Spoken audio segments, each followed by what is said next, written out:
देखा होगा कि 134 नंबर वार्ड जो गार्डन रिच का इलाका है उसमें 13 लोग दब करके मर गए। वो बिल्डिंग जो थी वो पूरी तरह से धाराशाही हो गई और वहाँ पे 13 लोगों की मौत हो गई। तो इसका जिम्मेदार कौन है? क्या प्रशासन इसका जिम्मेदार नहीं है? उस वार्ड की कॉन्स्टिट्यूशन की जो MP हैं माला रॉय, क्या उनको खबर नहीं है? क्या उनके अनजाने में ये काम हुआ? क्या टेंडर जो पास किया गया उसमें पुलिस शामिल नहीं है या ममता दीदी को उसकी खबर नहीं थी? हर किसी को उसकी नॉलेज है, पूरी प्रशासन उसमें मिली हुई है और इस किस्म का घटिया माल से बिल्डिंग्स बनाए जा रहे हैं क्योंकि ये अपने फायदे के। आज हमारे साथ हैं यास्मीन इस्लाम साहबा और मैं बता दूं कि साउथ कोलकाता की प्रत्याशी हैं और इन्होंने जिस तरह से घूम घूम कर इलाके में देखा है अपने कॉन्स्टिट्यूंसी में, क्या कमियां नज़र आई, मैं इस पे बात करूंगा, चर्चा करूंगा। क्या कमियां नज़र आई ये बताएं। देखिए, डेवलपमेंट के नाम पे बहुत सारी कमी यहाँ पर है, लेकिन लोगों को इस तरीके से ब्रेन वॉश कर दिया गया है कि वो छोटी मोटी कमियां जो हैं वो लोगों को दिखती नहीं है। लोग ये समझ रहे हैं कि ममता दीदी की तरफ से अगर 500 रुपये उनको मिल रहे हैं तो वो सारी ज़िंदगी इसका लाभ उठाएंगे। लेकिन मैं लोगों से ये पूछना चाहती हूँ कि वो 500 रुपये वो कितने महीने खाएंगे, कितने महीने वो राशन खरीदेंगे या दूसरी अपनी ज़रूरियात को पूरा करेंगे। तो इस चीज़ को समझना बहुत ज़रूरी है कि जो लॉलीपॉप ममता दीदी चटा रही हैं आपको, उससे आपका कोई फ़ायदा नहीं है। आपके जो आने वाली नस्लें हैं, आपके बच्चे हैं, उनको किसी तरह का कोई प्रोटेक्शन नहीं मिलेगा, कोई बेनिफिट नहीं मिलेगा, कुछ भी नहीं मिलेगा। तो इस चीज़ को समझना बहुत ज़रूरी है। ये जो लालच दे करके पॉलिटिक्स करने की जो राजनीति हमारे मुल्क में चल रही है, इससे लोगों को बाहर आना होगा। आपकी लड़ाई ममता बनर्जी से है या मोदी जी से है, ये बताएं। ये अच्छा सवाल किया आपने। देखिए, मोदी जी को पूरी दुनिया जान चुकी है और हमारे देश का एक बहुत बड़ा तबका वो अच्छी तरीके से समझ चुका है कि मोदी जी क्या चाह रहे हैं, वो क्या आइडियोलॉजी रखते हैं और किस चीज़ को लेकर के वो सत्ता में बने रहना चाहते हैं। तो अभी के वक्त में मोदी जी को हम एज अ डिक्टेटर देख रहे हैं, समझ रहे हैं। ममता दीदी की जहाँ तक बात है, वो डिक्टेटरशिप में कम नहीं है।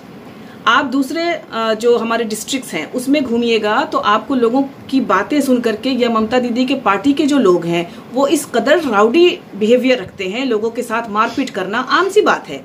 तो ये एक बहुत बड़ी डरा करके जो राजनीति करने की जो पॉलिसी हमारे मुल्क में चल रही है, इसको बदलना बहुत ज़रूरी है ताकि हमारे जो आम लोगों का जो फंडामेंटल राइट्स है वो राइट्स उन तक पहुँच सके और लोग खुले तौर पे आज़ादी के साथ जी सके। क्योंकि हमारा जो नारा है वो भूख से आज़ादी और खौफ से आज़ादी है। तो भूख में सिर्फ 2 वक्त की रोटी नहीं आती है, भूख में एक एजुकेशन की भूख होती है, हेल्थ को अच्छे बनाने की भूख होती है, एजुकेशन ऊंचे लेवल तक हासिल करने की भूख होती है। बहुत सारे ऐसे भूख हैं जिसको कि SDPI यही चाहता है कि मुल्क में जिस तरह की राजनीति या पॉलिटिक्स चल रही है उसको चेंज करके जो लोगों का फंडामेंटल राइट्स है वो उन तक पहुंचाया जाए और खौफ की एक राजनीति, एक माहौल बनाया जा रहा है जहां पे लोगों को खौफ दिला करके उनसे वोट हासिल किया जा रहा है। तो इस खौफ को भी दूर करना SDPI के इसमें जिम्मे में आती है। आपके मुकाबिल में माला राय हैं और दूसरी तरफ जो है सायरा शाह अली में, उसे कैसे टक्कर दे पाएंगी? क्या क्या खामियां नज़र आती है आपको? क्योंकि आप जिस कॉन्स्टिट्यूंसी में जाती हैं वहाँ देखता हूँ कि बिल्डिंगें नज़र आती हैं, जो झुग्गियाँ थी वो बिल्डिंगें बन गई। जी, तो ये डेवलपमेंट नहीं है क्योंकि जहाँ पर झुग्गी झोपड़ियाँ थी वहाँ पर अभी आप देख रहे हैं 3 मंजिला या 4 मंजिला बिल्डिंगें बन गई हैं। तो ये इलीगल बिल्डिंग्स हैं जिसको कि अभी तो पास कर दिया जा रहा है, अब वहाँ पे बिल्डिंग पर बिल्डिंग बनाई चली जा रही हैं, लेकिन कुछ सालों बाद यही प्रशासन के लोग आकर के उन बिल्डिंगों को गिरा देंगे। तो ये बहुत बड़ी एक साजिश है मुल्क के अंदर। क्या ममता दीदी इससे अनजान है कि इस तरह के टेंडर पास करके और इलीगल बिल्डिंग्स बनाए जा रहे हैं? तो हमारे पश्चिम बंगाल में भी लॉ एंड ऑर्डर कहाँ है? लोगों को झांसा दिया जा रहा है, इलीगल बिल्डिंग्स बनाए जा रहे हैं, फिर बाद में उसको गिराए जा रहे हैं। तो ये डेवलपमेंट नहीं है, लोगों को बस झांसा दे करके वोट बैंक बनाने की बातें हैं बस। जी, अभी आपने देखा होगा कि 134 नंबर वार्ड जो गार्डन रिच का इलाका है उसमें 13 लोग दब करके मर गए। वो बिल्डिंग जो थी वो पूरी तरह से धाराशाही हो गई और वहाँ पे 13 लोगों की मौत हो गई। तो इसका जिम्मेदार कौन है? क्या प्रशासन इसका जिम्मेदार नहीं है? उस वार्ड की कॉन्स्टिट्यूशन की जो MP हैं माला रॉय, क्या उनको खबर नहीं है? क्या उनके अनजाने में ये काम हुआ? क्या टेंडर जो पास किया गया उसमें पुलिस शामिल नहीं है या ममता दीदी को उसकी खबर नहीं थी? हर किसी को उसकी नॉलेज है, पूरी प्रशासन उसमें मिली हुई है और इस किस्म का घटिया माल से बिल्डिंग्स बनाए जा रहे हैं क्योंकि ये अपने फायदे के लिए इस्तेमाल कर रहे हैं उस चीज़ को और घटिया माल वाले टेंडर को भी पास करके वहाँ पे जो बिल्डिंग बनाई जा रही है उसमें बिल्डिंग मजबूती नहीं होती है बिल्डिंग के अंदर, और वहाँ पे लोग जो हैं वो कभी भी हलाक हो सकते हैं। तो ये 13 लोगों की जो मौत हो गई, इसका जिम्मेदार कौन है?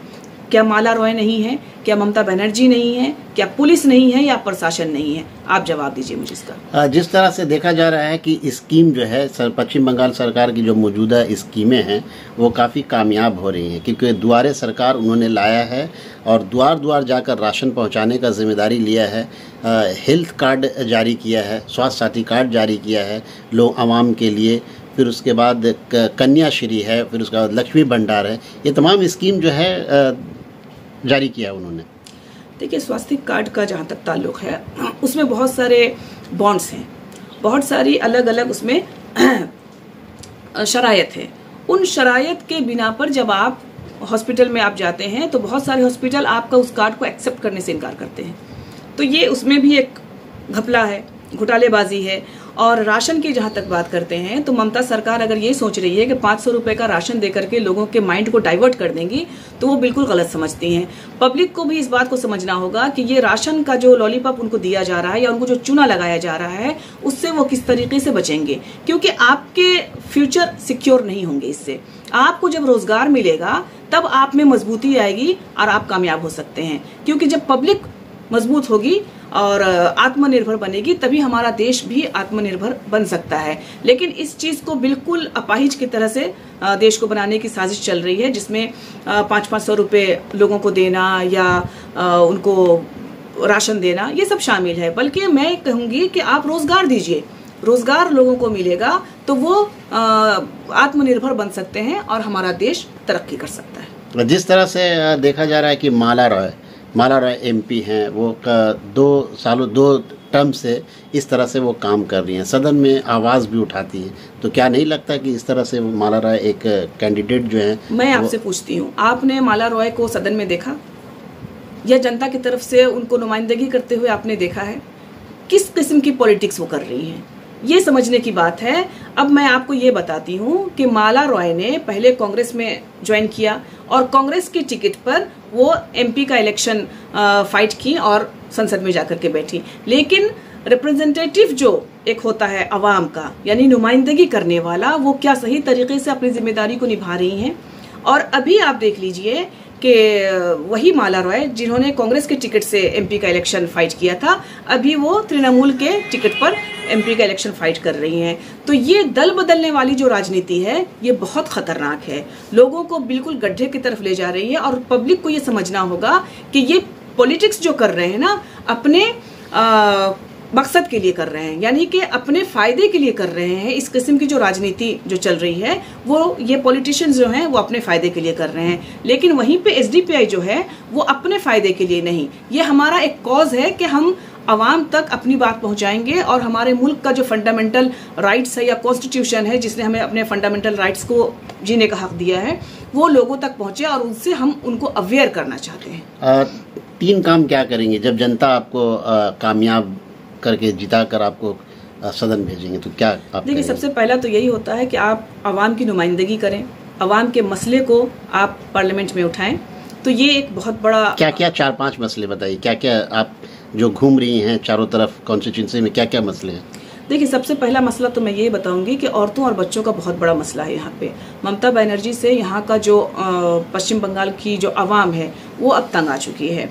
और मैंने जब डोर टू डोर कैंपेन शुरू किया तो बहुत सारे ऐसे मसाइल मेरे सामने आए कि औरतों ने बहुत सारी कंप्लेंट मुझे की कि हम आपको वोट देंगे लेकिन प्लीज़ आप हमारे लिए एक ऐसा इंतज़ाम कीजिए कि हमें एक घर टाइप का मिले, एक प्रॉपर एक जगह मिले जहाँ पे हम नहा सके, क्योंकि हम खुले में नहाते हैं, हमें बिल्डिंग से लोग झांकते रहते हैं। तो इस तरह की बहुत सारी प्रॉब्लम्स जो हैं, बहुत सारे कूड़े के प्रॉब्लम्स हमें नज़र आए।